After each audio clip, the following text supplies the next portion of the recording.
Is this piece right here? It's in the way. All right, so we have now the last part, which is the electronic structure, electronic configuration. This is the main part in this chapter. A lot of questions are going to be from this part.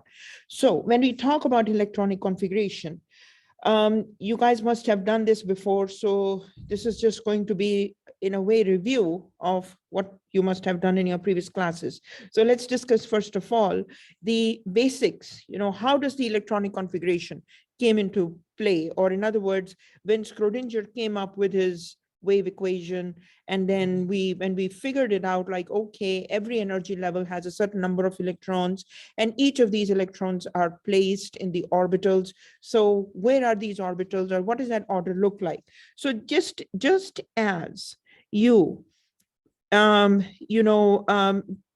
to place an individual, in other words, just as you try to, or not try to, like, in other words, when you're trying to find out a person, or you're trying to locate a person, then what do you use to locate a person? Or to, let's say you have a package, you want to send it to the person. How would you do that? What information do you need in order to send a package? An address. What information do you need? Yes? Name and address. Yes, guys in the class? What information do you need if you need to send a package to someone? Someone's address, name, very good. What else? Good, Chelsea, thank you. Akwi is saying address. Okay, so when we talk about address, what are the things in the address? Say that again. Loudly. Zip code, very good. And street name, good. So zip code, street, yes. And the name of the street. What else? State, very good. What else? House number, very good.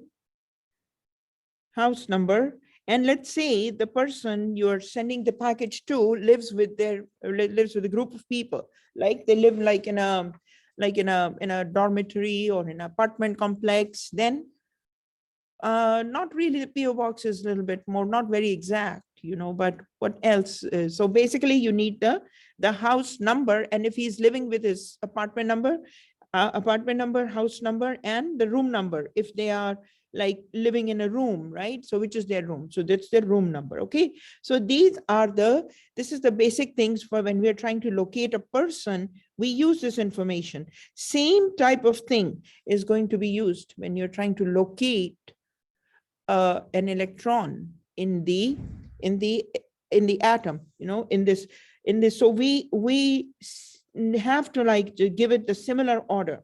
So just like there is a name of a city, right? There is a city, like big city, small city, right? There are towns, there are villages, there are suburbs. You get that? So a city also, that defines like how many streets there are, right? And in the streets, there are houses on the street. So smaller cities will have like less number of streets. Bigger cities have lots of streets. So city, street, and then the house numbers or the houses on the street and their number. And sometimes people, this also, houses also means like apartments or dormitory, those things. And then is the room number. So basically when we talk about the houses, we are looking at actually the rooms in the houses. So rooms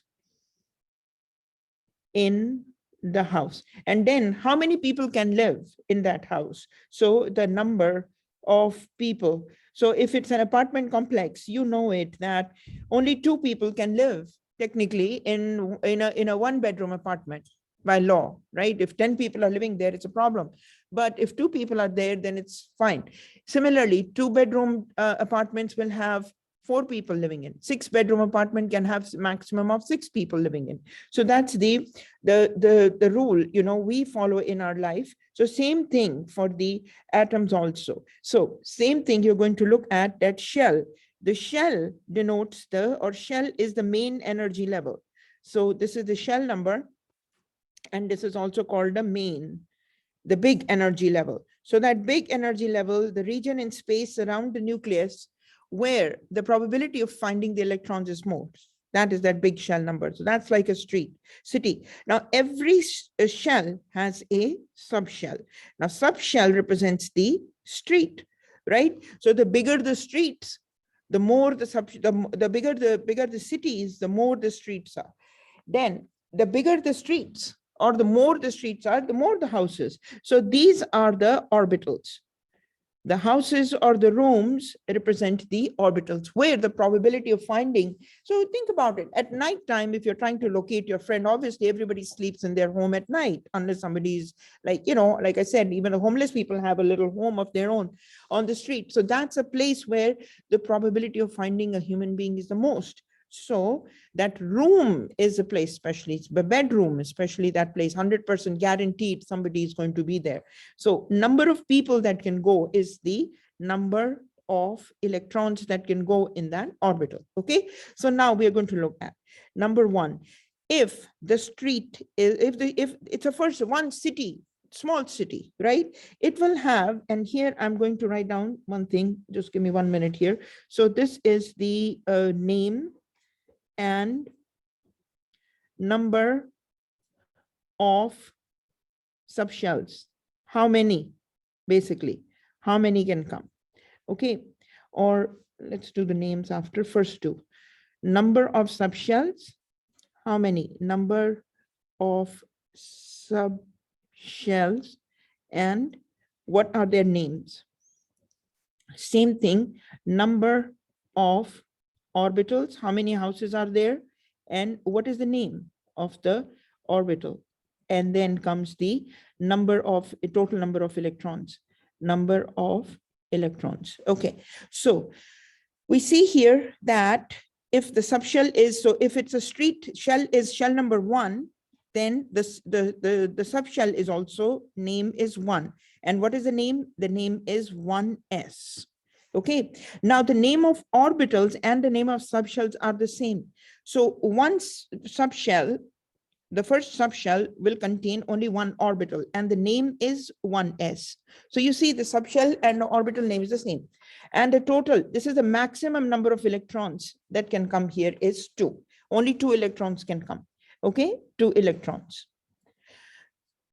That means in the s subshell, in the s orbital, only 2 electrons can come. Next is energy level 2. In the energy level 2, what is the name? It is, there are 2 subshells. What are their names? 2s and 2p.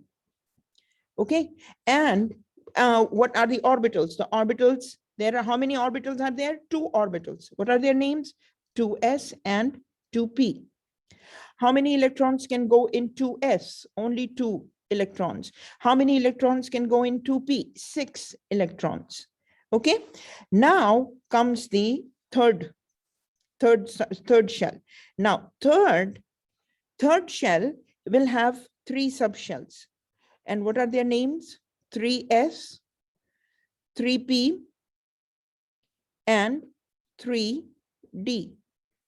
Okay, how many orbitals are there? So there are 3 orbitals. What are the names? 3s, 3p, and 3d. How many electrons can go in 3s? 2 electrons. How many electrons can go in 3p? 6 electrons. How many in 3d? 10 electrons. So these are like a mansion. D is like a mansion. 10 people can come there. 3p is like a 3-bedroom apartment. 3s is like a 1-bedroom apartment. That's what it is. Okay, so then 4, energy level 4. How many subshells or how many streets? That's a big city, a big place. So there are many streets. There are 4 streets in this case. The names are 4 subshells is 4s, 4p, 4d, and 4p.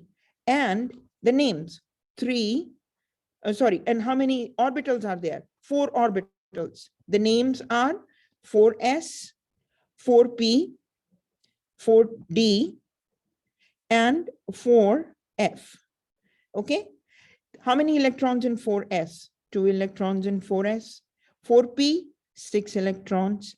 4d, 5 electrons. 4d is 10 electrons, and 4f is 14. and 4f is 14 electrons. Okay, so we talked about this last time through even the quantum numbers. So only 2 here, 2 electrons can come total in the first energy level. A total of 8 electrons are going to go in the second energy level, and a total of 18 electrons are in the third energy level, and a total of what is that? 4, 10, 32 electrons in the fourth energy level, 32 electrons. Okay, now we see one thing. Up till here, this looks all nice and clean, up till here, up till this place, 3s, very simple and straightforward. But problems begin to occur after 3D. So when now you have to imagine one thing, that when you are filling in the electrons in the periodic table, then you have to follow certain order. So the first electron is going to go to 1s, and if you are placing 2 electrons, they're going to go to 1s, like 2, because s can hold a maximum of 2 electrons. If you have to place 3 electrons, then you go to the next energy level, and then you fill up this next energy level all the way till the 2p. You know, first you fill in 2s, and then the remaining 6 go in p. You fill up all the p. After the p has maxed out, then you go to the next energy level. So that is the third energy level. You fill 3s first, 2 can go in 3s. Then you have 6 electrons remaining. You can put them in 3p. But after 3p is a problem, because that's where the energy levels begin to overlap. Overlap means that now remember that this is increasing increase in energy as you go from the energy level 1 to 2, energy level 1 to 2 to 3 and to 4. The energy is increasing. Energy increases means that increase in energy. This means that the electrons are going to move more freedom. The degree of freedom increases. So increase in energy leads to increase in degree of freedom. Degree of freedom means motion. Degree of freedom means motion. Kinetic energy increases. And when the kinetic energy increases, that the electrons, they begin to overlap. So in other words, we will see that 4s2 will have a lower energy than 3d. Or in other words, 3d has a higher energy than 4s. And then comes 4p. And then after 4p, then it's not 4d. So what is this? How do we explain all this? So we can write this down. You must have seen, let me open this. In the handout, you must have seen a diagram which looks like this. In books or in general, you must have seen it. This looks like this. So this means that 1s is lower energy. And so the electrons are going to come and fill this one first. Then comes the 2s. So you're going to fill in the next 2s. Then comes 2p. So just follow the red line. Just follow the red line, the red dotted line. So then comes 2p. After 2p is 3s. After 3p is 3. After 3s is 3p, and 3p is 4s. So it's not 3d. So 4s is a lower energy state. That's why it comes first, then 3d. After 3d is 4p. After 4p is 5s and not 4d. You see that? Because 5s, so you see all the s are in one line. They all get priority because they are lower energy state. Okay. After 4s is the p. All the p's are aligned in one line because they are all lower in energy than d's. And then the d, all the d's are aligned in one line. You see that, the pattern? So these d's will have all the d's, you know, these d's will have a higher energy level. And then 4s and 4, then the s and the p, and then the f's come. So if you just, this is one way. Some people like to do this. You want to do this, you can follow this. And you can just follow the red line, or you can make this diagram in your book. If it works for you, you can do that. Or another way is that I have actually simplified it. Simplified in the sense that some students like to see the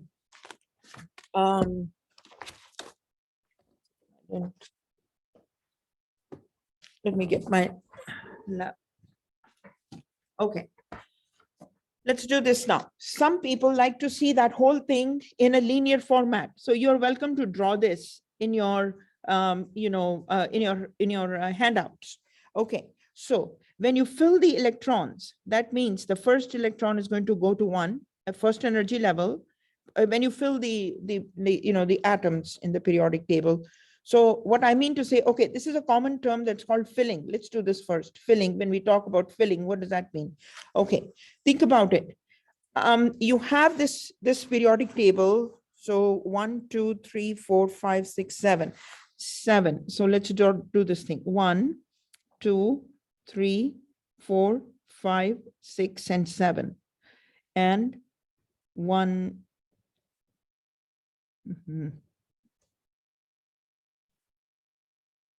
Okay, this is the first energy level, second energy level, or the first row, second row, third, fourth, fifth, sixth, and seventh. These are the periods or the rows. Okay, and then comes this second column. So, okay, look at this pattern here. This is the group 1A. This is group 2A. Okay, group 1A and group 2A. These are all the atoms that are placed in the group 1A and group 2A, and in all these periods, all of them, their last electron or their valence electron is going to be in the s orbital. The end is going to be the s orbital. So the valence shell or the valence orbital is the s orbital. So they are placed in this block. After that comes the 1, 2, this guy over here. So here, look at this, something very interesting. Now tell me, because S has got 2, S can hold a maximum of 2 electrons. That is why you have only 2 here. These are just 2 blocks, 2 columns. Okay, now D has got how many electrons? Tell me. D can hold a maximum of how many? D can hold a maximum of how many electrons? Just now we talked about it. D can hold a maximum of how many? 10. Very good. It's 10 electrons. 10 means 10 blocks. So 1, 2, 3, 4, 5, 6, 7, 8, 9, and 10. So these guys here, this guy here, sorry, all the elements that are present in this block, they are going to end in D. There, when you fill in the electrons, when you fill their electronic, electrons in the atoms, then their last electron is going to go in the D orbitals. So let's write this down. So 1, and did I make this right? 1, 2, 3, 4, 5, 6, 7, 8, 9, 10. Okay. All these are going to end in D. So that is why this guy is called S block and this guy is called D block. All these, this part. Now P, you guys tell me about P. What do you know about P? How many orbitals in P? I mean, how many electrons can be held in P? How many? P can hold how many 6. maximum number of electrons? P can hold 6. Very good. So 1, 2, 3, 4, 5, and 6. Okay, and we have helium here. So every single atom on the right hand side is going to end in the last shell is going to be p, the last orbital. Their valence orbital is p, and we will see this. So just mark it right now that this piece right here is 3a, 4a, 5a, 6a, 7a, 8, and these are A's. Okay, and this is the p block, all of them. P block means their last electron is going to end in the p orbital. And then we also have from here, this is your whole periodic table now. 2, 3, and the whole of the periodic table is now from here and here. You take out, and these guys are, these guys, as you can see, will end in, F has got how many?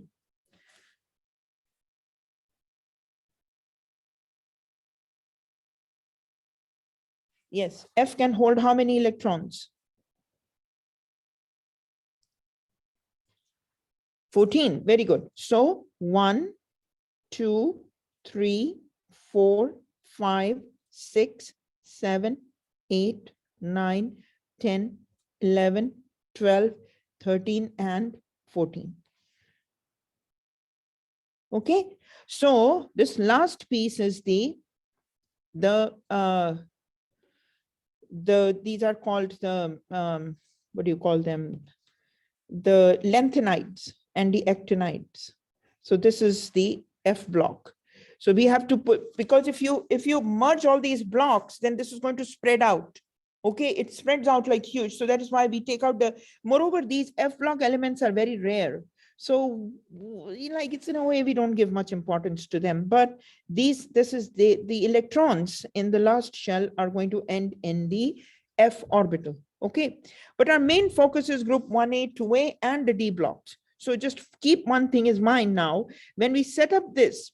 So look at this. These are the periods, but these periods or these rows are also called energy levels. So these depict energy levels, and these are also called the shells. Okay, shells. Now remember that after 3D, after three becomes a problem. So this is the 3D. This part is 3D, and this part is 4D. Okay, and then the 5D and 5F and so forth is later, but that's the 5D. Let me put this here. So this part is starting with 3. Did I make this right? 1, 2, 3. Yeah, 4. Yeah, that's right. 4 starts with then 3D, then 5S, then 4D, then 6S, then that is 5D, and that is 6D, and then comes the F block is separate. Okay. Now, here's another thing. Now, imagine this is just a cage. Imagine that there are several electrons which are like marbles, all of them the same size. Okay, so this is a cage, the periodic table cage for the periodic table, empty like, cages, but you have electrons as a marbles in a bag of marbles, and you have balls of different sizes, right? And each of these balls is representing the nucleus. So now we are trying to place the electrons in the energy level outside the nucleus. So first you're going to place the nucleus. So the nucleus that has 1 proton is going to be placed in the first column, and in that first row, the very first. So hydrogen goes here, hydrogen. Okay, and then helium we bring here, although helium should go in the second A, but because these are all noble gases, right? So all the noble gases are placed in one place. Okay, after that comes lithium. Now lithium has got how many electrons? 3. That's the atomic number. The mass number is 3 too. That means that it has got 3 protons. So where are you going to place those 3 protons? It's going to go in this thing. Lithium goes here. Okay, and then comes beryllium with 4 protons, and then comes boron, and then comes carbon, and then nitrogen, and then oxygen, and then fluorine, and then neon. Okay, so this is how you place based on the number, on the atomic number. Atomic number, not just the atomic number, actually, you place them based on their mass number. You place the nucleus based on the mass numbers. Okay, mass numbers depict the number of protons, and based on the number of protons, then we are going to place the electrons. But remember, electrons, these need to be placed in the energy levels, Okay, so now I'm going to show you this.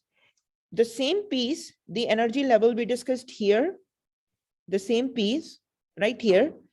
This thing, imagine you can stretch it, because sometimes this is very, like, it's hard to remember for the students, or if they like it linear, then I can write this out for you and you can make a note of it, that first electron, if there's only one electron, so it's going to go to first energy level, s subshell, s orbital, and a maximum of 2 electrons can be held. So that 1 electron is going to go in the 1s. If you have 2 electrons, then they go to 1s2. If you have 3 electrons, then they're going to go to second energy level, s subshell, s orbital, and s can hold a maximum of 1. So you just place 1 there. If you have 4 electrons, then s can hold a maximum of 2. So then 4 electrons come here. If you have then more, let's say 5 electrons, then you go first, you fill the 1s. 2, then you go to the second energy level, fill the s orbitals, maximum 2 can go there, and then the remaining electron goes to p. So 2p. So p can hold a maximum of 6. Then you go to 3, then 3s, 3s2, then 3p, 1s2, 2s2, 2p6, 3s2, 3p6, then 4s2. And then comes, after 4s2 comes 3d10. Then comes 4p6. After that comes 5s2. Okay, after 5s2 is 5s2 comes 4d10. After 4d10 comes 5p6. After 5p6 is 6s2. After 6s2 is 5d10. After 5d10 comes 4f14. So this piece is 4f14. This one is 4f14. Okay, or 4f starts from here, that piece that goes down, 4f, and this one is 5f, bottom one. Okay, so 4f14. After 4f14 is 6p, say 6p6. After 6p6 is 7s2. Okay, after 7s2 is let's see, 7s2, 5f14 and 6d. So then comes 5f14 and 6d10. Okay, so we have been able to only identify elements, atoms up till that level. So just keep this in like that. Okay, so let me bring this down.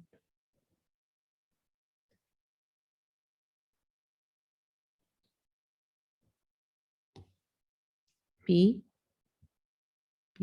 Okay. Oh, 3s2. Okay.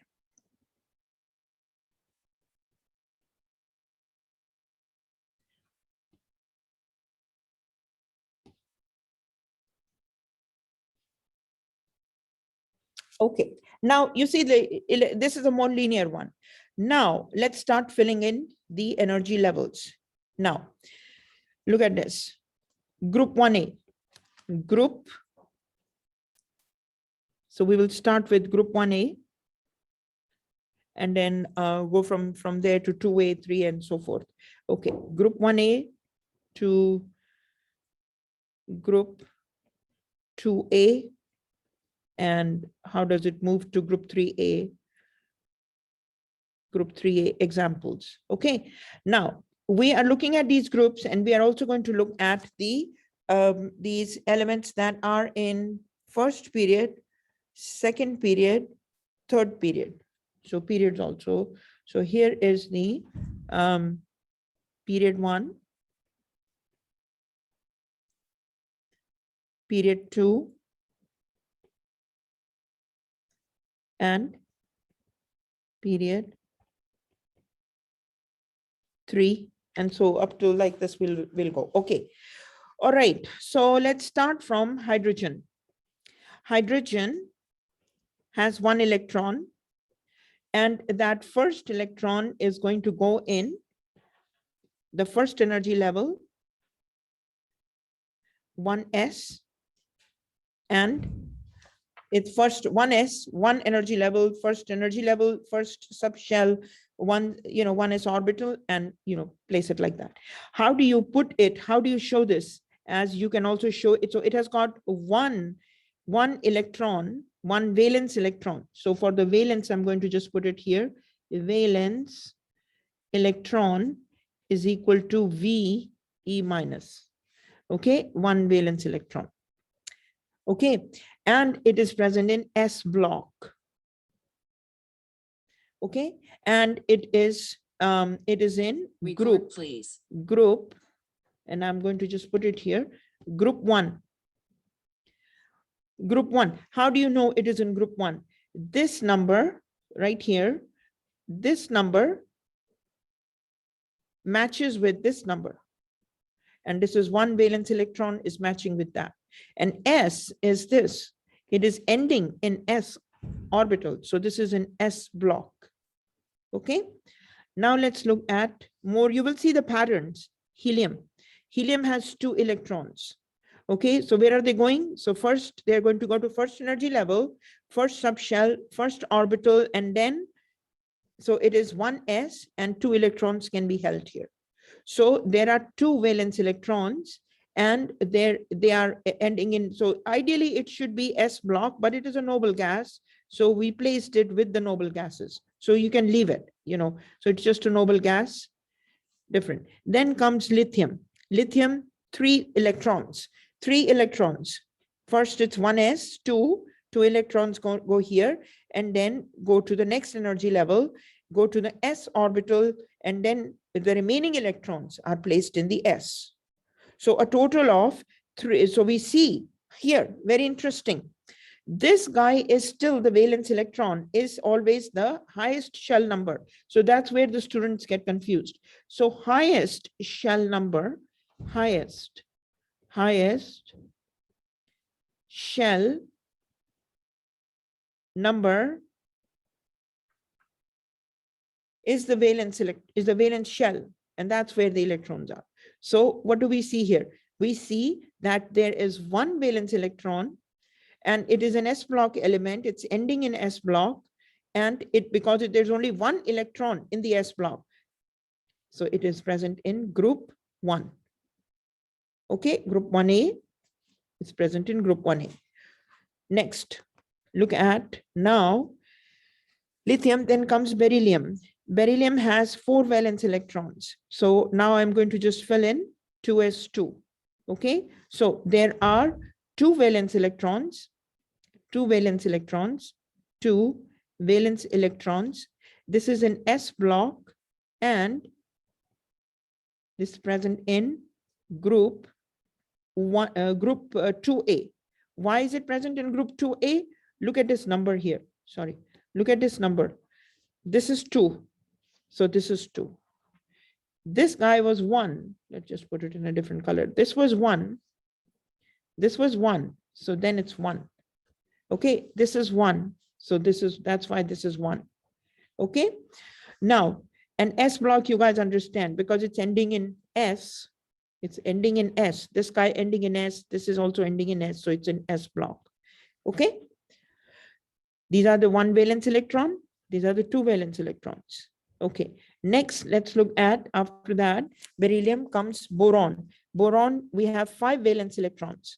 5 valence electrons means 1s2, 2s2, and 2p1. Okay, so now comes the question, what are the valence electrons? What are the valence electrons? Yes. You guys tell me, what are the valence electrons?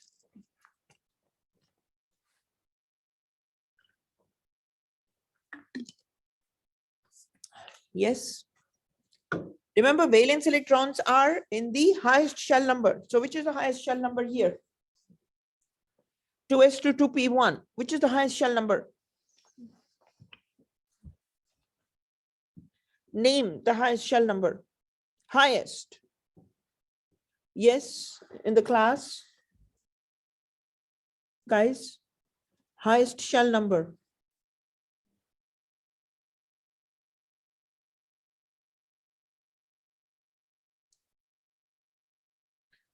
Come on. Look at for boron, what do you see?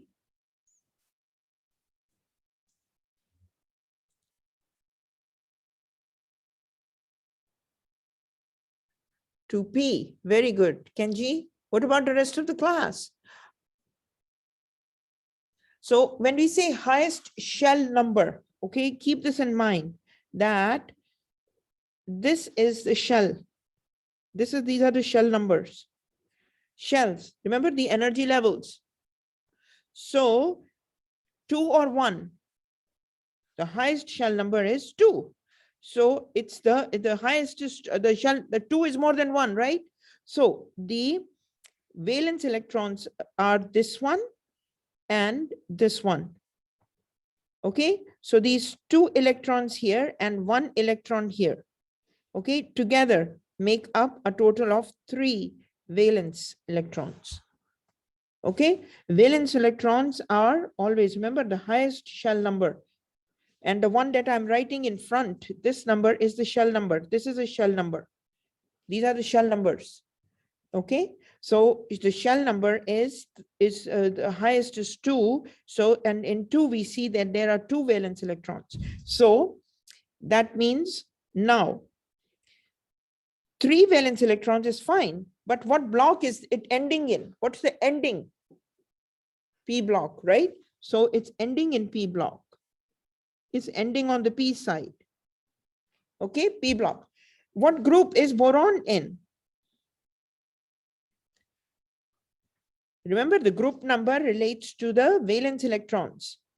These valence electrons, total of valence electrons. So what group is going to be, boron is going to be in which group? 3A, very good. 3A. Remember that the group number, I'm going to just write down here, group number corresponds to the valence electrons.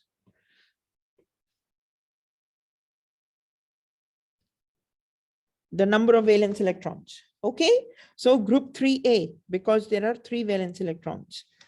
Now let's look at carbon. Carbon is 6. 1s2, 2s2, and 2p. So we need to place 6 electrons, right? And so we are going to count. 2 plus 2 is 4, and the remaining 4 are going to go in P. And P can hold a maximum of 6 electrons. But P is like if we just need to place 4, then that's what it is. We just place 4. Now you guys tell me, valence electrons.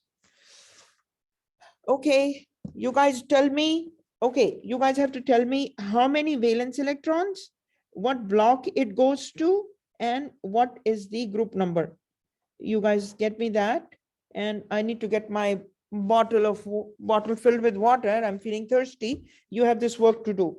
what we studied just now. You guys can review this also. You can talk among themselves, but get this thing. Okay.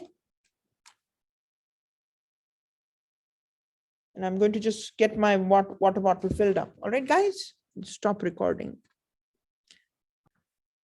Okay, so the response from the student in Zoom. So they are saying it's in 3A, and then I got the same as well, P block, and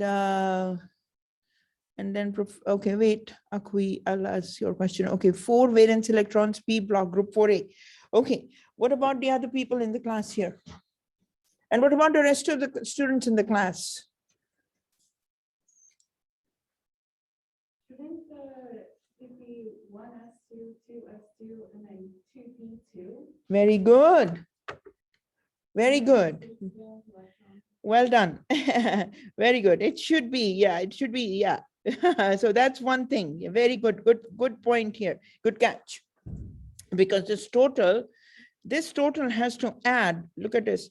This total 1, 2, 3. Okay. So I did all this on purpose. I just wanted to test, you know, if you guys are awake, if you guys are listening, are you paying attention, or what are you guys doing here? Are you understanding?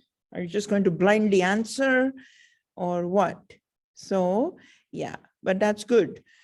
Yeah, so, you know, so 2 plus 2 plus 2 is equal to 6. Okay, so this is one piece. Total number of valence electrons, you know, total number of electrons is one thing. It should add up. Now, the valence electrons, how many? Okay, Akwi, was it the same question? I think, Akwi, you had the same question. Yeah, it was. Answered it. So good. Thank you. Yeah, good. Okay, what about the valence? How many valence electrons now?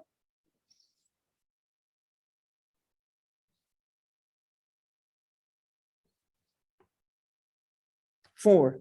So this one and this one. Very good. So this makes it 4 valence electrons. 4 valence electrons. And where is those 4 valence electrons present? Where are they present? 4 valence electrons. So all those people who are participating through, very good, present in P block. Very good. So P block and group number. What group number? 4. Yeah, very good. So it's 4A because 4 valence electrons. So these group numbers and the valence electrons, they match. That is important. Okay.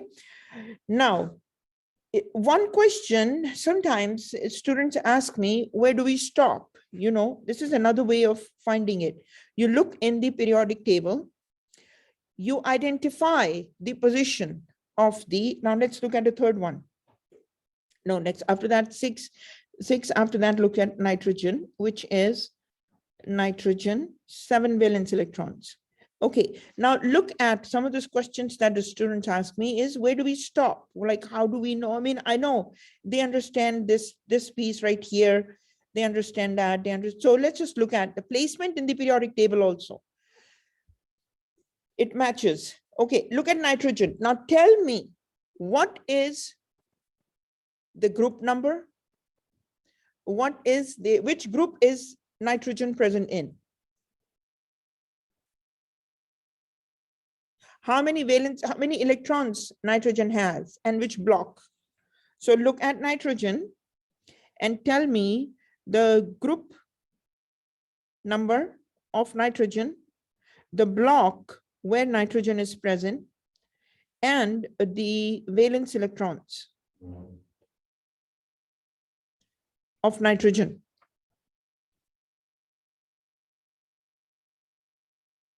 Yeah.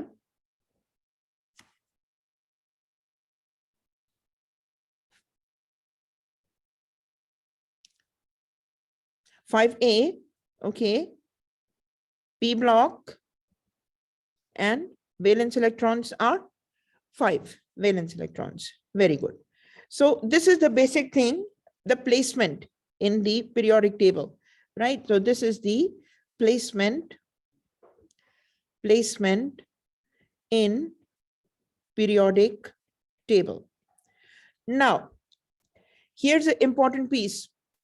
for regarding the like how are we going to write it? It's in group 5A, and also the period, sorry, tell me the period also. Which period is it in? What period?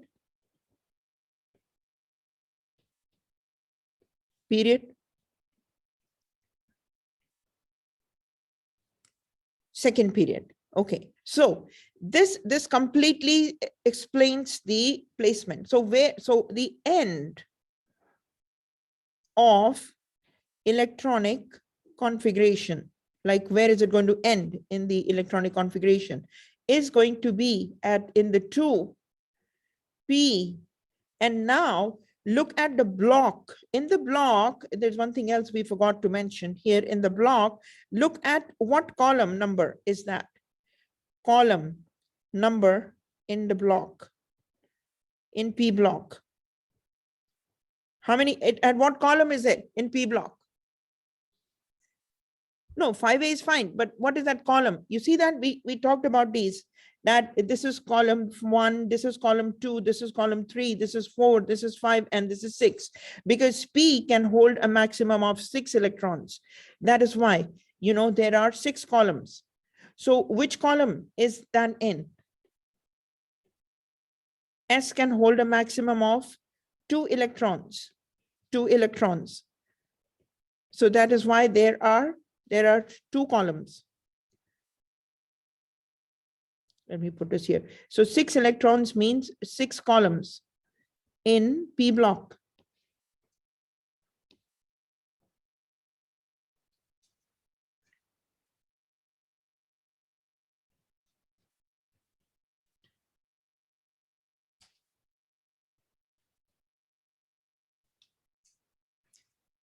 Ten columns in D block, and there are 14 columns in F block.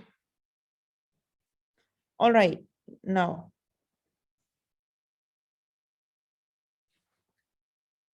third column, very good. So it is present in column 3. 3 column means that this is 2p3. This is where you are going to stop. So when you're going to stop, you are going to stop in the second, like this signifies the period. This signifies the block, and this signifies the column in that block.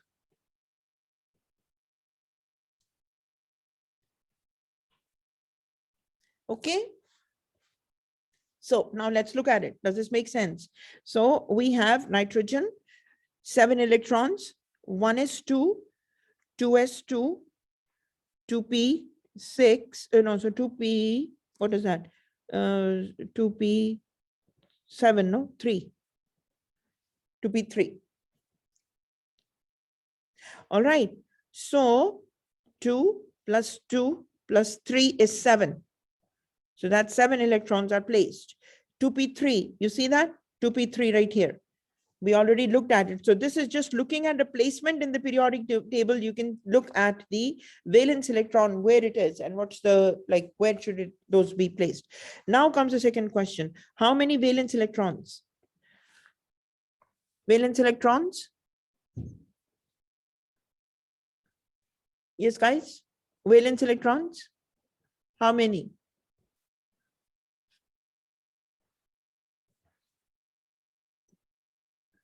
See, the people who are in Zoom are more communicative than you guys here. 5 valence electrons. Valence electrons, I mean, I already said it, but this is valence. I'm going to ask more. I'll keep asking these questions as we move. It's the same standard thing. So this is the valence electrons are present in the highest shell number. And the highest shell number is 2 together. So this is all together. These are going to be together as valence electrons. Valence electrons. All right. And how many are there now? 5.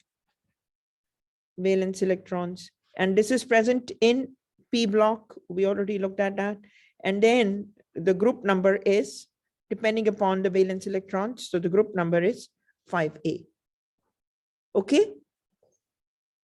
Now let's do the next one. Now you guys tell me placement of oxygen, the valence electrons or the last electrons of oxygen. Where are they present? Oxygen 8 electrons. Tell me in the, first of all, according to the periodic table placement, tell me the period number. Period in the periodic table. You should always, when you're in a chemistry class, you should always have the periodic table with you. Always. So look at the period number. Then look at the block and look at the column in the block.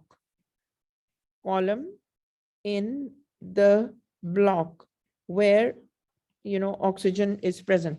So what period number? Yes, guys, in the class? 2. Very good. And the block? Oxygen is present in which block? P block. And what column? Third column. No, count again. Oxygen O on the P block. Yes. So it's the fourth column of the P block, so 6A. 6A. Yeah, 6A is in, you see on the P block side there, just count the column from boron onwards.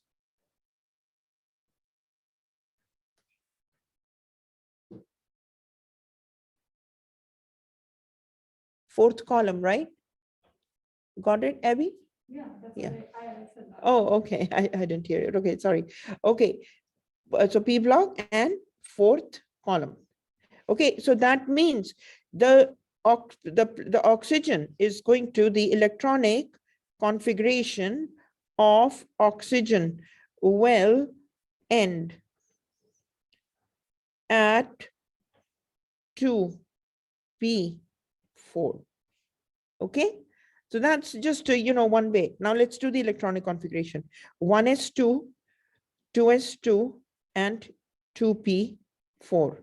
Why did I put 2p4? Because 2 plus 2 plus 4 is equal to 8 electrons. Okay, and so these 8 electrons are equal to the oxygen's 8 electrons. Oxygen's 8 electrons can be shown like this. Okay, now comes valence shell, valence electrons and valence electrons, and what was the other thing? The block and the group number.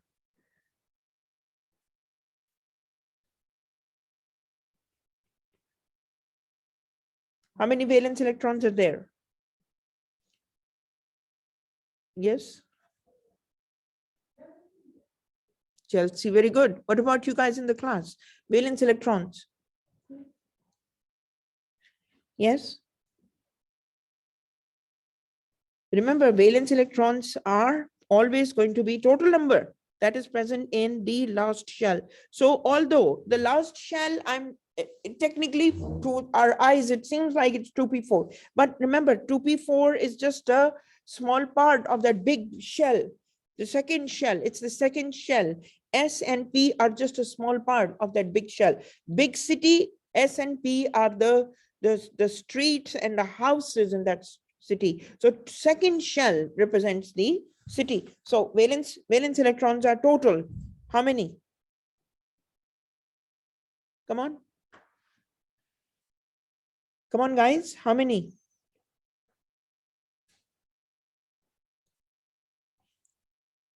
Two coming from the 2s2 and 4 coming from the 2p.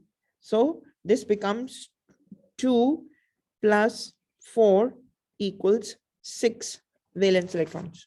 So it's always the total number in the last shell. So I'm going to write down here valence electrons are a total of all electrons present in the highest shell number, in the highest shell number.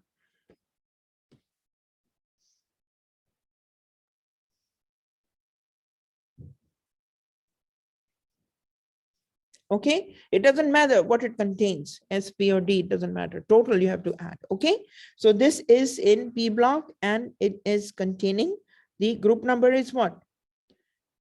Group number? Yes, guys in the class? Group number?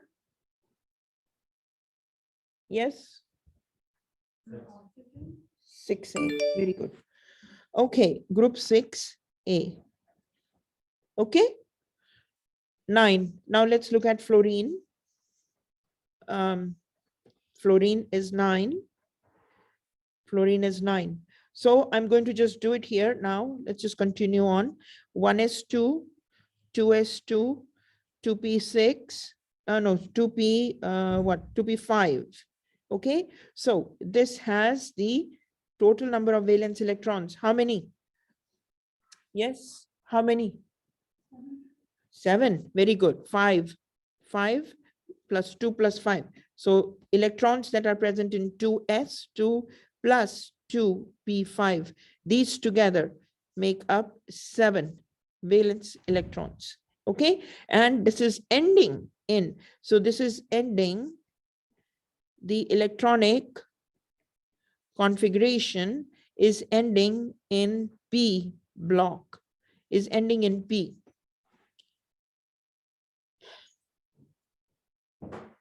Ending in P orbital.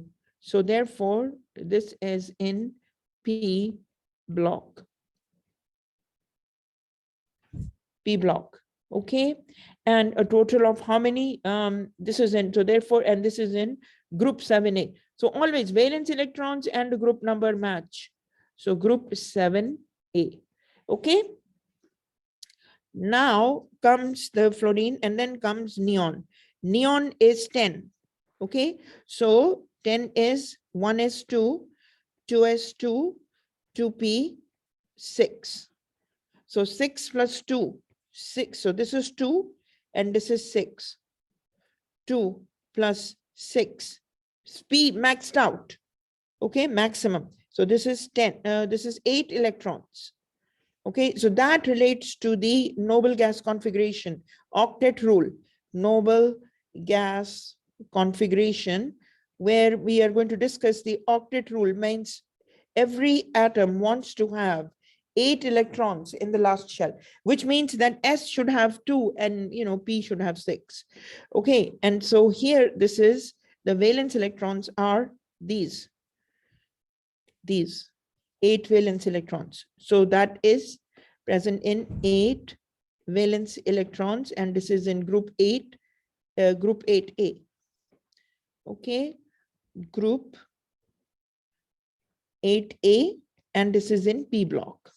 And you can see it in the P block. Okay, now P, now here's another thing. Let's just do the orbital diagrams also. Orbital diagrams.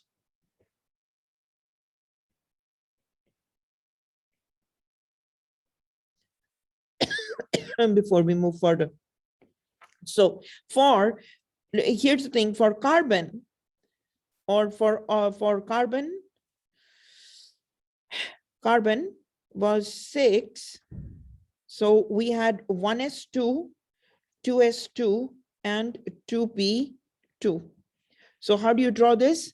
You are going to put this for the last shell only, valence shell only. So we are looking to place 4 valence electrons. Okay, 4 valence electrons. So where will you put it? So here is this 4s. So P can hold a maximum of 6. Okay, so this is 4s, 2s, and this is 2p. Okay, so that's the valence electrons. And in 2s, now here's an important thing. 1 and 2. So when you do, first of all, always, so Hund's rule is first singly occupy the orbitals, always. First singly occupy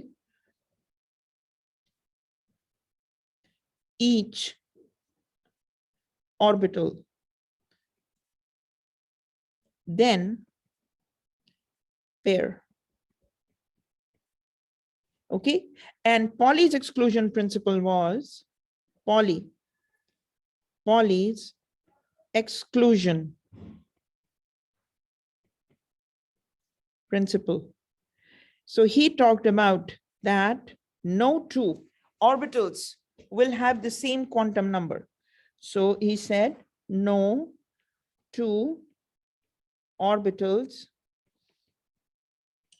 have the same quantum, no two electrons, sorry, not orbitals, my mistake here.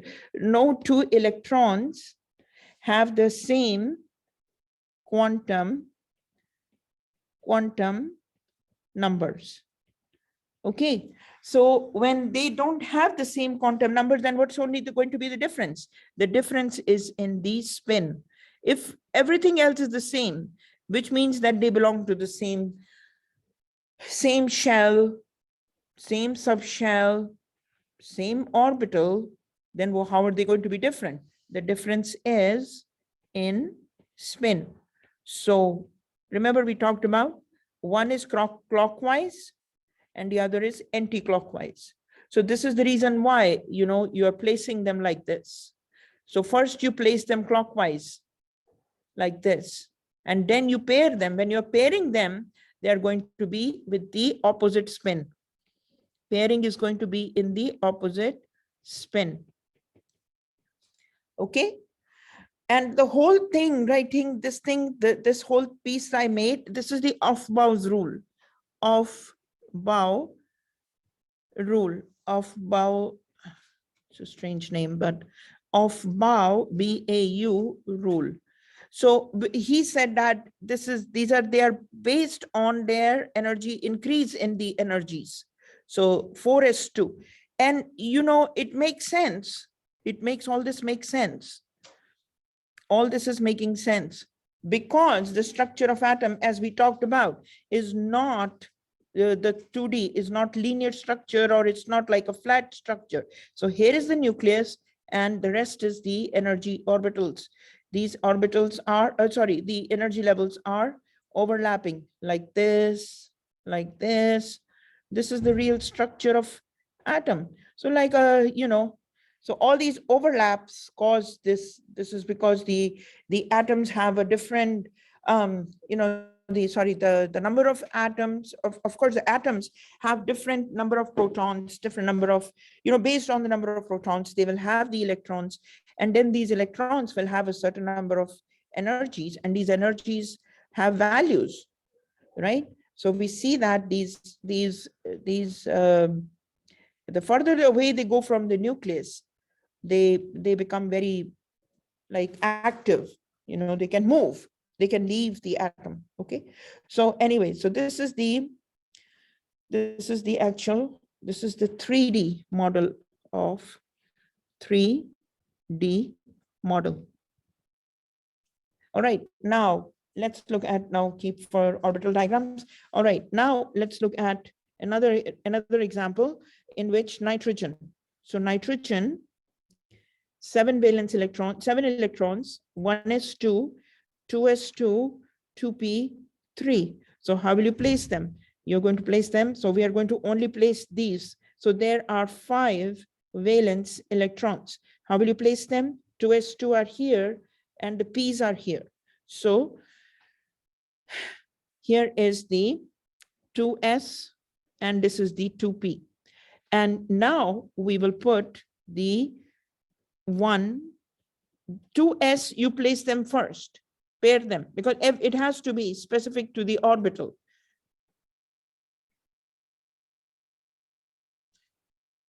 So, first singly occupy each orbital. Yeah, each orbital first singly occupy and then pair in the each orbital and then move to the remaining. So the remaining 5 are going to first singly occupy the p's, right? And then we filled up all the 5 valence electrons are right here. So there are 3 singly occupied p orbitals and there are 2, 2s orbitals, 2s electrons and 2p electrons. So this is how you do. Then comes the nitrogen, then comes oxygen, oxygen 8, 1s2, 2s2 and 2p4. So now we are looking to place 6 valence electrons. So 6 valence electrons, this is the 2s and 2p. And now here we see this is 2s and this is 2p. So the 6 valence electrons. So fill 2s first, and that's done. Now we are left with 4 electrons. So first singly occupy the 2p's and then pair the remaining. So these are the 4 electrons present in 2p. So 2p4 is right here and 2s2 is right here. All right. Then comes fluorine, nitrogen. Fluorine 9, 1s2, 2s2 and 2p5. So we are looking to place 7 valence electrons and we see that 1, 2, 3, 4. So here we have 2s and here is the 2p. This is 2p5, this is 2s2. And here we have the 2 electrons right here. And then 2p5 is 1, 2, 3, 4 and 5. Okay, so singly occupy first and then all the 5 valence electrons are 5 electrons from the p are here, the 2 are here. Okay, all right, now let's look at, after that, now let's look at the electronic configuration of sodium. So now we are going to look at what do you mean by the ground state. So what we covered now, all of them were ground states basically. These are all the ground state, electronic configuration, ground state, okay? Electronic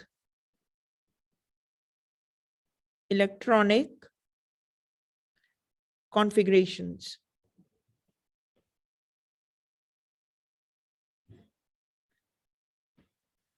Okay, so the ground state is there, means the way as it is, as it is. And then there is the condensed. We are also going to look at is condensed. When we look at condensed, the condensed, condensed, condensed also is equal to the noble gas configuration. Noble gas configuration. Okay, which is also ground state. I mean, when the atom is not excited. Okay, so now let's look at the situation where sodium 11. So 1s2, 2s2, 2p6, and 10 electrons are used up, and then 3s1. So we are placing 11 electrons. So all 11 electrons have been placed. So if you look at it, that sodium is in group 1a, So it has 1 valence electron, which is present in the period. It is in period 3. Okay, so it is in 3rd period, and it is in the first column in 3rd period. Okay, and so because of that, it is only 1 electron is there. So all the periodic table then makes complete sense. So first column in the 3rd period will have only 1 electron. Okay, and besides that, it is present in the S block. So it is ending in S block. So all this information is, I put it here. Anyways, now let's look at the condensed structure. So you see the inner core, this inner core, these 10 electrons are like that of neon. And we covered the electronic configuration of neon. 10 electrons are like that of neon. All right. Now, this means that this is the group 1. So we already discussed that. Now we are going to look at the condensed form. How can you write this? Then you can write down sodium. 11 electrons can be expressed also as square bracket neon. Now you don't have to write this 10, but I like to do it so at least you can account for how many electrons. Okay, so sodium 10 electrons and sodium 10 electrons are like that of neon. The leftover is 3s1. Okay, the leftover is 3s1. So this is how you write. Now we can also look at the Lewis structures. The Lewis structures, we will cover those, in the next chapter, but just to give you a heads up, the Lewis structure corresponds to the valence electrons. So here we will have sodium, just 1 dot. So Lewis structures represent the valence electrons are put in the Lewis structures. So if you got a hang of the valence electrons, we are only looking to put 1 electron, and that's this. Okay. Now let's look at the excited state structure. Excited, E-X-C-I-T-E-D. Excited state electronic configuration.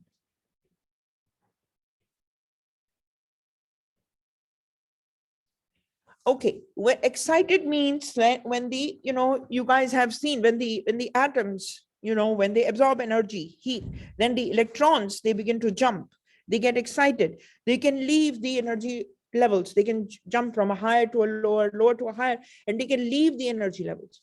And generally they leave the energy level from the outermost shell, from the valence shell. And when they do that, when the electrons are lost,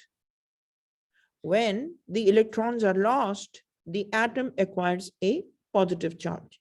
And when the electrons are gained, the atom acquires a negative charge. So let's look at it, how the electronic configuration looks like.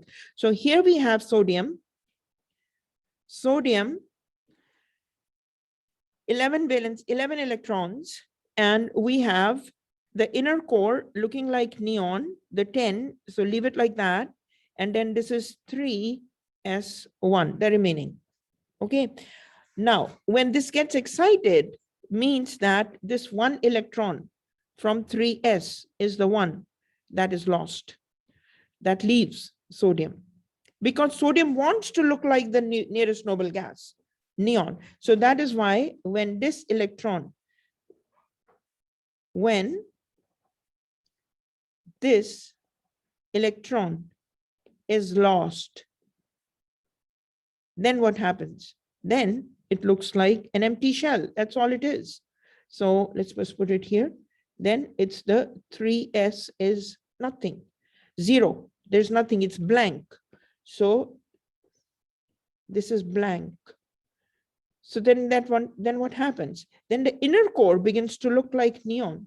Then it becomes 1s2, 2s2, and 2p6, a fully filled orbital, right? And so this is this piece right here, 8 electrons in the last shell, and this whole thing is like neon, a noble gas.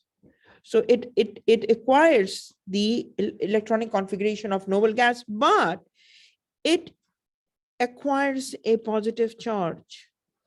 Okay, so this becomes sodium plus. All right, and sodium plus Na plus 1 charge, because it lost when 3s electron, I should write this down here, when 1 electron is lost from 3s orbitals, because electrons are always found in orbitals, so always use the word orbital. Okay, then that's how it becomes. So it has then then the electronic configuration of sodium sodium ion actually is equal to the electronic configuration of neon 10, and it has 8 electrons in its last shell. Where are those 8 electrons? Right here. This is the last shell, 2s and 2p, and these are the 8 electrons. Okay, guys, so these are the 8 electrons, and this piece right here is the neon. All right, now let's look at few more. You have magnesium 12. Okay, so 1s2, 2s2, 2p6, 3s2. The inner core is like that of neon, so it's okay to write it like this, 3s2. So this is the ground state, electronic configuration. This is the condensed state or the noble gas electronic configuration. And if you excite it, it's going to give away those 2 electrons. Then it becomes magnesium plus 2. This is the excited. So in the excited state, it still looks like neon. So 1s2, 2s2, 2p6, and 3s becomes 0. So in excited state, so 3s is 0. In excited state, magnesium loses 2 electrons from 3s orbital. Okay, so its excited state electronic configuration is like this. Some people choose not to write this 3s0, which is fine. Some people do, but important to understand that this piece looks like neon. So that's the preferred state, neon 10. Okay. All right, now let's look at the electronic configuration. So we looked at the s orbitals, we looked at the p orbitals, so we covered quite a bit. Now let's look at the electronic configuration in d orbital. So we covered the excited state, we covered the ground state, we covered the noble gas, we covered the orbital diagrams, right? These are the orbital diagrams have been covered, all these rules, so quite a bit. All right, now let's look at the electronic configuration of D block.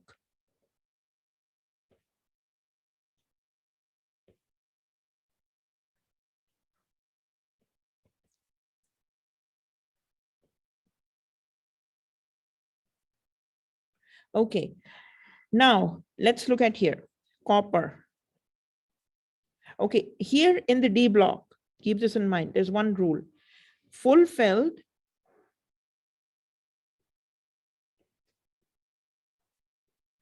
and half-filled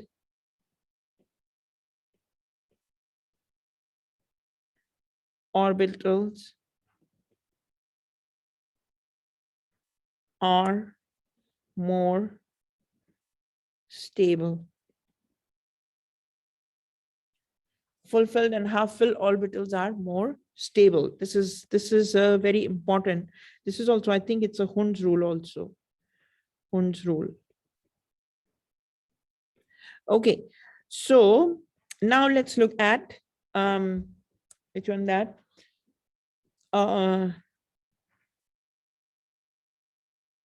Copper. Oh no, it's not. Yeah, copper. Okay, now copper, if you look at it, copper is in the third, it is in 3D9. So it is in the third period. Just keep this in mind that in the periodic table, although if you look at it here, although this is the fourth period, right here is the fourth period. But for the D block, it's a third period, the start of the third period. So keep that in mind, that for other, like it starts the for the 3D, the period is still fourth. Sorry, third period. Okay, in 3D, all the elements that are in 3D in the D block, starting the topmost one, they are in the third period. Although in the periodic table, if you see the row, that row falls in the fourth period. It's just been brought down because of the differences in these energies of each of these orbitals. Okay, now we look at the copper. Okay, so this is in the D block and the 9th column in the D block. So D block, and if you look at it, this is in the 9th column in D block. Okay, so this is what we have now. So that's copper 29. So 1s2, 2s2, 2p6, 3s2, 3p6, 4s2, and 3d9. Now, why did I do that? Because see, again, either you memorize it or you guys need to just use this as a reference. This guy over here, use this as a reference, this whole thing, you know, or the same piece, as I said, is also found. So either you memorize this or you, let me erase this, it's looking dirty. So let's just do the,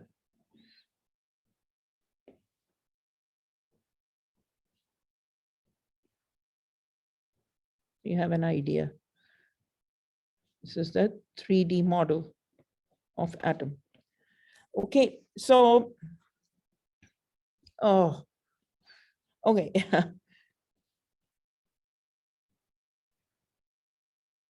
So this hodgepodge is because of that.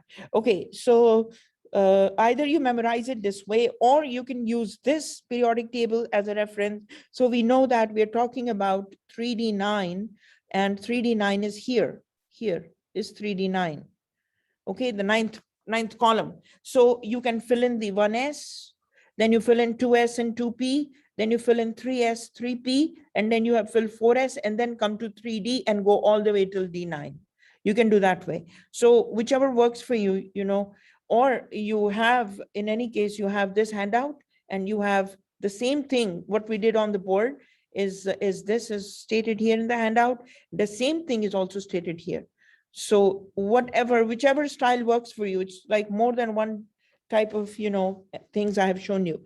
Okay, so now let's look at the copper 3d9. So it stops here. Now, remember that the inner core is always going to be to the nearest noble gas, which is the nearest noble gas to copper. Look at this. How many? 18 electrons belong to which noble gas? 18 electrons, which noble gas? Yes. Yes, guys, 18 electrons is which noble gas? Argon. Very good, argon. So argon, put that in square bracket. And so this is a condensed one actually, you know, allows us to focus on the electrons that matter, you know, because once they get tied up to the noble gas configuration, then they can't move.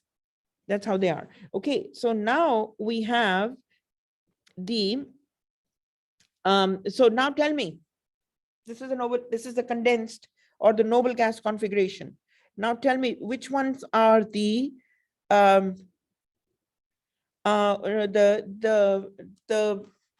which ones are the valence electrons?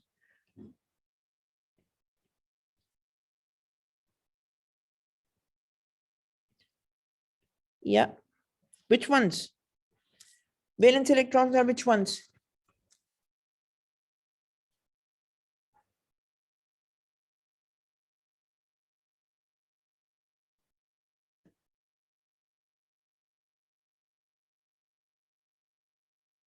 Yeah, guys, come on.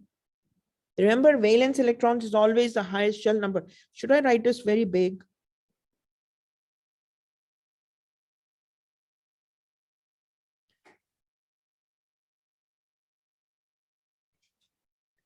Oh.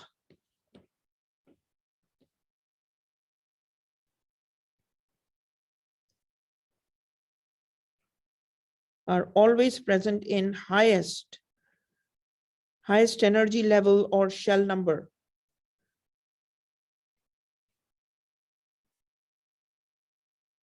So now tell me which one is the highest shell number? Yes. Yes, Kenji, let's wait for the rest of the class. Come on, guys. Everyone in the class here also.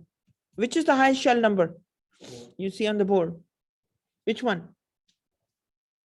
4. 4 is more than 3. Very good. So 4 is more than 3. No matter how you place it, that placement is just basically, you know, like basically you're just placing the electrons in the energy levels based on the like the shell numbers, and then also based on like the ones that have a lower energy, they get filled up first, then the higher energy one. It all remember last time I told you the nucleus, it is the one that is controlling the electrons, everything, the behavior of the electrons. So the nucleus is going to see if the electrons are like if it can see the electrons, it will control. So the ones that have lower energy, it's able to control them faster. The ones that have very high energy, they move away. They're all the time moving. So it's able to see them occasionally. So that's what it is. So 4s is the valence shell, and then the subshell, and then, you know, orbital. So all this is connected, subshell and then orbital. Now, how many are present there in 4s? How many valence electrons? There are only 2 valence electrons in 4s orbital. Okay, and then that means that you don't have to rewrite the whole thing. As far as you understand that, these are the guys that are still going to be like leaving the valence is still the outermost shell is that. Okay, so now look at the scenario with copper. So copper, let's draw the energy diagram. So here is the argon, 18 electrons, they are tied up. Then comes the 4s2 and 3d9. Okay, so what happens here? 4s2 is here and 3d9 is 1, 2, 3, 4, 5. Remember, d orbitals can hold a maximum of 10 electrons, and there are 5 d orbitals, right? So these are the 5, these are the d orbitals, d, and this is the s orbitals, but this is the 4s, this is 3d. And now place the electrons. So 2 electrons paired in 4s, and 3d9 is first. Always place them singly, first thing, singly occupied orbitals, and then you pair them. So 9 electrons, so these guys get paired. All right, and 1 remains unpaired. That's a 9 electrons. 1 unpaired. So what is going to happen? Do you know what can happen? Yes, you guys know what can happen? Imagine what could happen. We covered that already. Say that again. No, we can't add. We can't add electrons from our side. Yeah, we cannot add. That's the thing.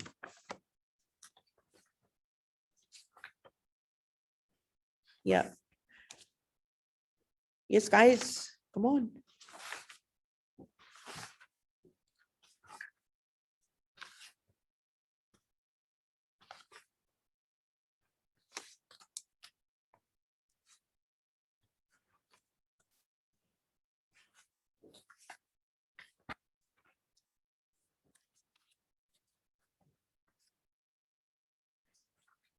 Yeah, we have to do the charges.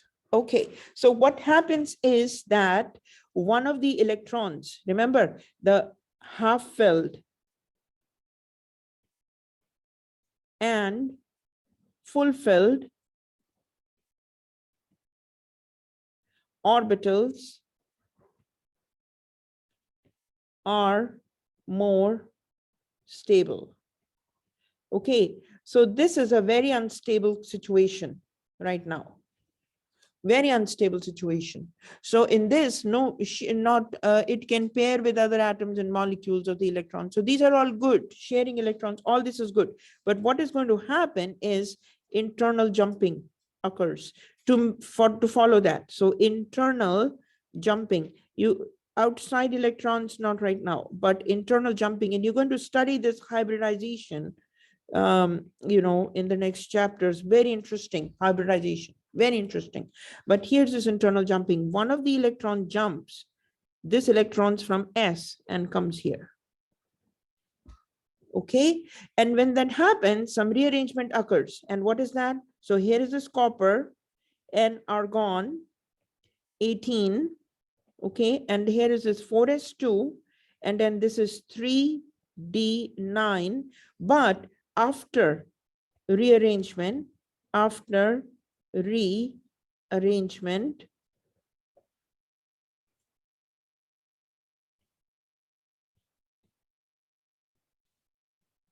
what happens?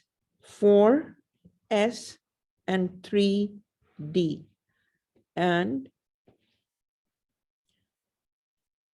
2, 3, 4, 5. You have one electron in 4s, and you have each one of these gets paired. So very happy situation for copper.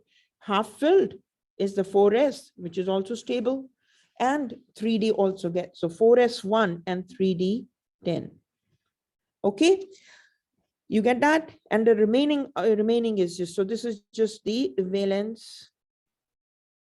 This is the remaining, electronic configuration for copper.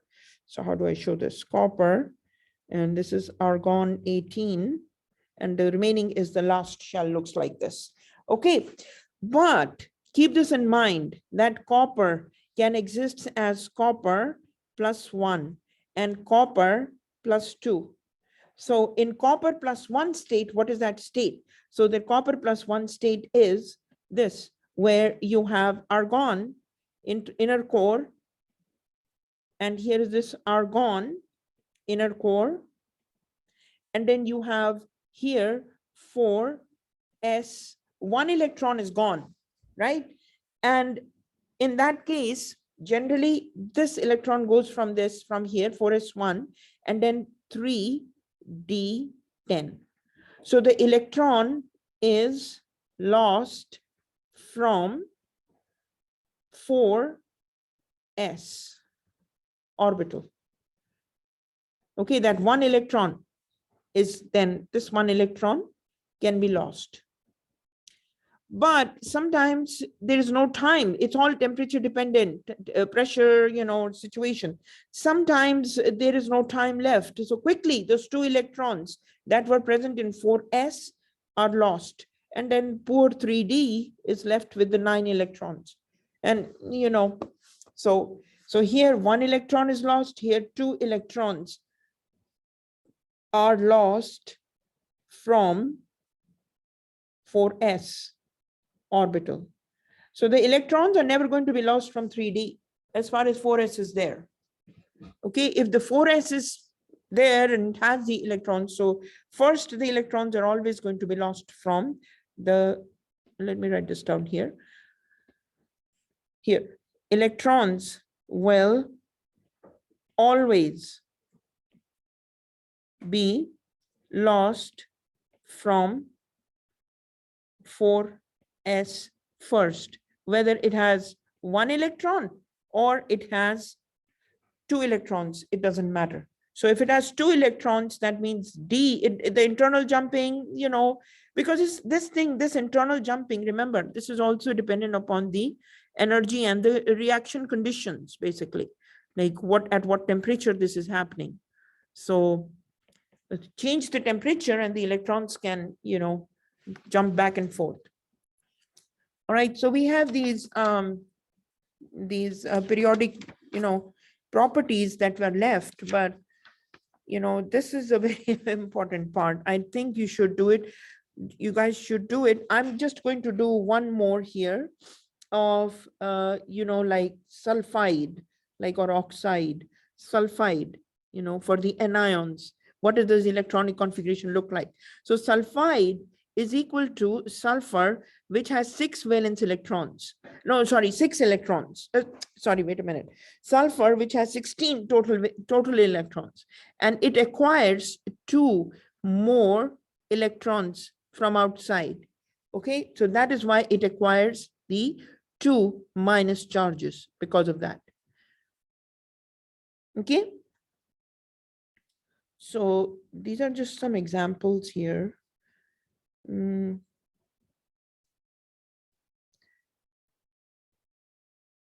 example for copper, then comes sulfur, another example.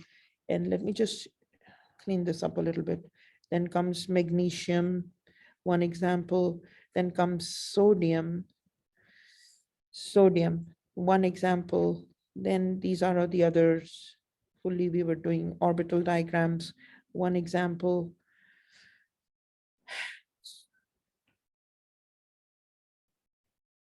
So these are just stars, are just examples, okay? Just to give it a little bit more structure to this, notes. Okay, and then oxygen, nitrogen, and then all this. And then comes this piece right here. Then comes this piece.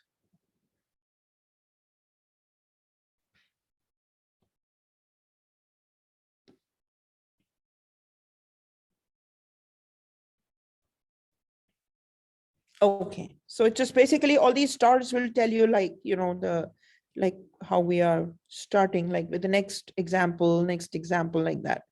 Okay, then sulfur. So sulfur is 16, so 1s2, so 16 electrons in sulfur is 1s2, 2s2, 2p6, 3s2, and 3p.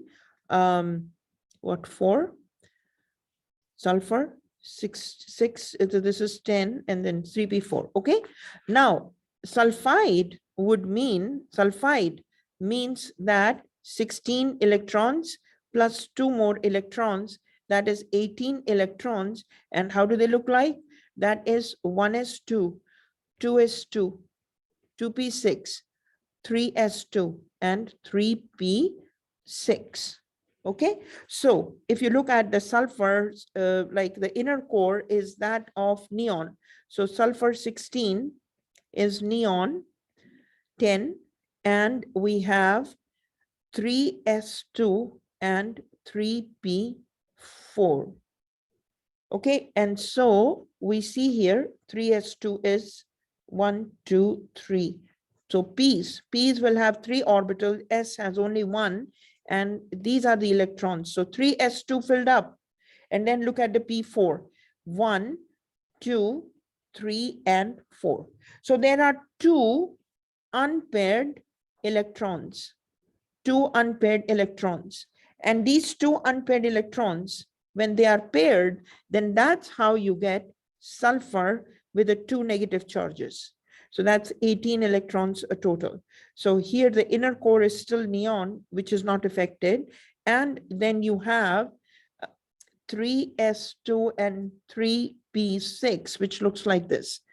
3s2 and 3p6. So 3s and 3p is this piece. 1, 2, 3, 4, 5, 6. Okay, so 3s2 and 3p6 looks like this. So they are all like paired. All electrons are paired. So this is the reason why, sulfur will take 2 electrons, because it needs to pair these 2 electrons. Once they get paired, it's all of them are filled.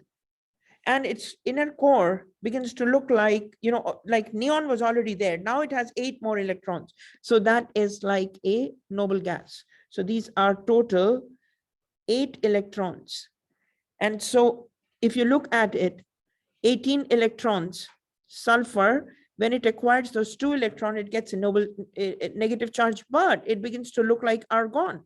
18 electrons of argon is same as above, like that, all paired. Okay.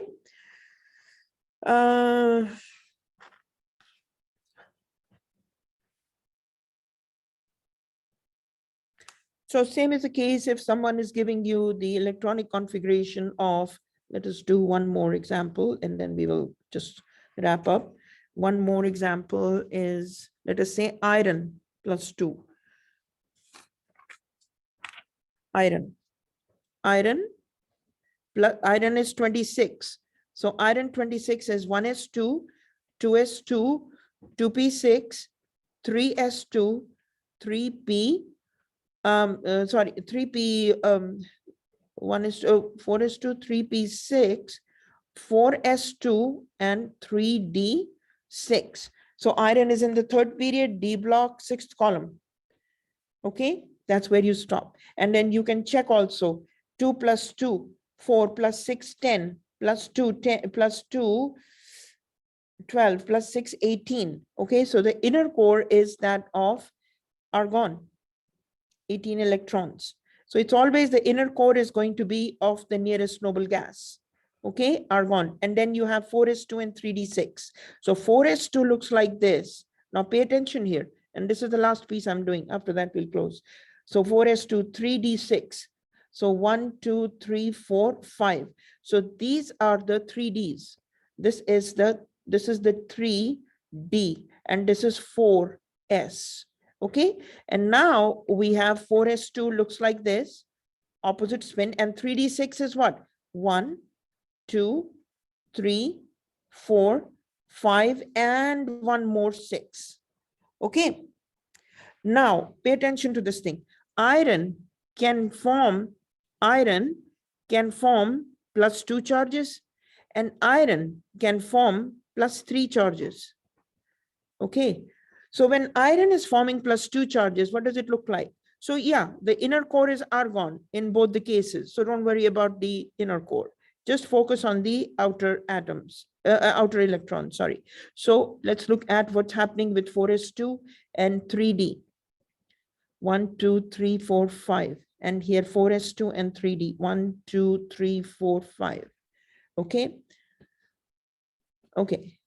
4s and 3d. 4s and 3d.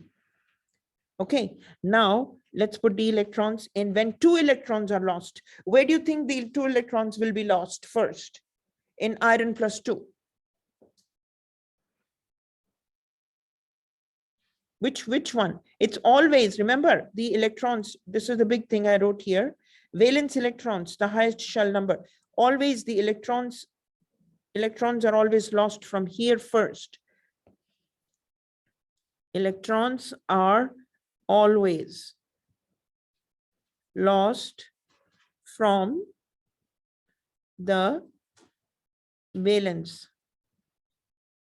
And valence shell is the shell with the highest shell number. Okay, highest shell number. All right, so we have here. Okay, so now iron with plus 2. So that means this guy will lose 2 electrons. So this becomes vacant. Okay, 2 electrons are lost from there. The 3d, 5 remains the same. 1, 2, 3, 4, 5. Sorry, 3d6 remains the same. Okay. So this is the story. So this is vacant. Now now what happens is, remember, half filled orbitals are more stable. So the other electron goes from 3D, so that it can, when 3 electrons are lost, so 2 electrons from here and 1 electron from here. So a total of 3 electrons lost. So because when you do, and this one is vacant, this one is empty or vacant. And so here we have 1, 2, 3, 4, and 5. 5 electrons are lost, 5 electrons are left. Half-filled orbitals are more stable. Half-filled orbitals preferred, more stable. Okay.